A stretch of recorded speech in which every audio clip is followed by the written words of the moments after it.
Donald Trump is learning a new harsh lesson, that the world is not his playground. Maybe he can bully his neighbors and allies, but he cannot bully major powers, and proving that is India. First, the US president imposed tariffs on Indian goods, 25% tariffs despite trade talks. Then he introduced a Russia angle. Trump has finally read a newspaper after 3 years. He has realized that India buys oil from Russia. And the revelation has shaken him.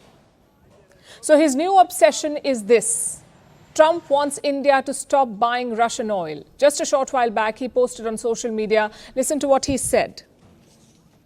India is not only buying massive amounts of Russian oil, they are then, for much of the oil purchase, selling it in the open market for big profits. They don't care how many people in Ukraine are being killed by the Russian war machine. Because of this, I will be substantially raising the tariff paid by India to the USA. Thank you for your attention to this matter. This is Trump's new obsession, attacking India for Russia's war. Last week, his Secretary of State chimed in. He called the oil purchases a point of irritation. Yesterday, Trump's top advisor spoke out too. Listen to what he said. So what he said very clearly is that it is not acceptable for India to continue financing this war by purchasing the oil from Russia. People will be shocked to learn that India is basically tied with China in purchasing Russian oil. That's an astonishing fact. India portrays itself as being one of our closest friends in the world, but they don't accept our products. For starters, it's not an astonishing fact. It's been all over the news since the war started. The Trump camp has just realized it. Secondly, it's not acceptable. Who asked for Trump's acceptance? The fact is, he is failing. He, Donald Trump, promised to strike a ceasefire on the first day as president. On his first day as president, today is day 196. President Putin has played him like a fiddle. Instead of admitting that, Trump is deflecting. He's asking India to stop buying Russian oil. If not, he is threatening 100% secondary tariffs. Just one problem, though. India is not playing Trump's game. Reports say there is no ban on Russian crude. This weekend, at least 3 vessels brought Russian crude to India, around 2.2 million barrels of it. So forget ban, forget scaling back. The Russian oil tap continues to be open. As for the ties with Moscow, New Delhi has made its stand clear. Our relationship is time-tested and steady. Our ties with any country, or all the ties that we have with various countries, they stand on their own merit, and they should not be seen from the prism of a third country. As far as India-Russia relations are concerned, we have a steady and time-tested partnership. Let's put this issue in context. Technically, there is no sanction on Russian oil. You're free to buy as much as you want. But the West has scaled back purchases, so naturally Moscow started selling it elsewhere. Enter India. We have scooped up Russian oil at discounts. Before the war in Ukraine, Moscow made up just 2.5% of India's oil imports. Today, it's almost 35%.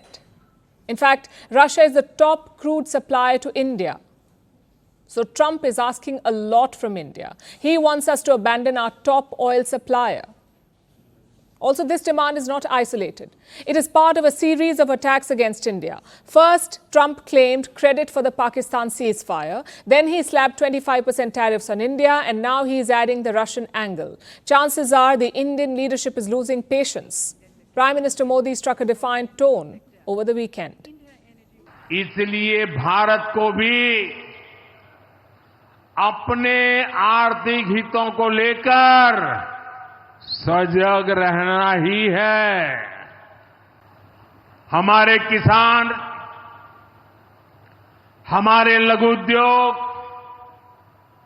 हमारे नौजवानों के रोजगार, इनका हित हमारे लिए सर्वोपरि है।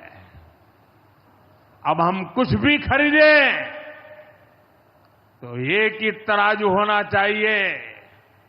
हम उन चीजों को खरीदेंगे जिसे बनाने में किसी न किसी भारतीय का पसीना बहा है।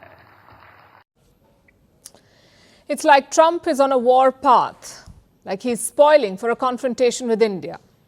On this show, we've talked about his tariff concerns, so tonight let's address the Russian oil. For starters, India is not doing anything illegal. If Trump has a problem with Russian oil, get it sanctioned. Move a resolution in the United Nations Security Council, get it passed, and then shut the tap. But Trump is not doing that. He's trying to curb a perfectly legal commercial exchange. Why? Because it does not suit him. I'm afraid that's not how the world works. Trump also says India doesn't care about the people killed in Ukraine.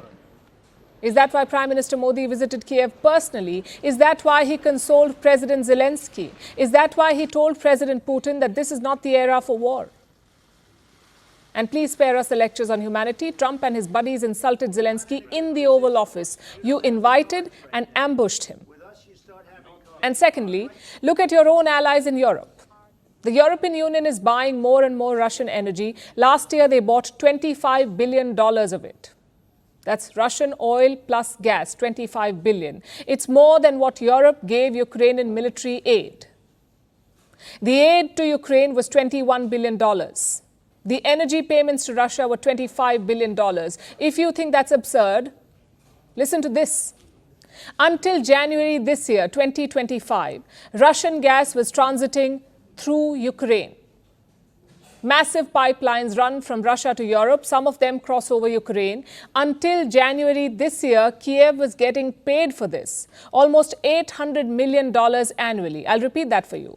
Ukraine was getting paid for allowing Russian gas to transit over its soil. Yet, who is the problem? India. New Delhi has faced similar criticism before too, but those were of a moral nature. Joe Biden's officials would often lecture us, they would appeal to our humanity. It was a problem, but not a deal breaker. You just had to suffer through the fake morality. With Trump, it's different. Despite being a so-called friend, he is drawing red lines for India. We say good luck. Trump's predecessor spent years trying to build goodwill in New Delhi. He's undoing all that hard work, one social media post at a time.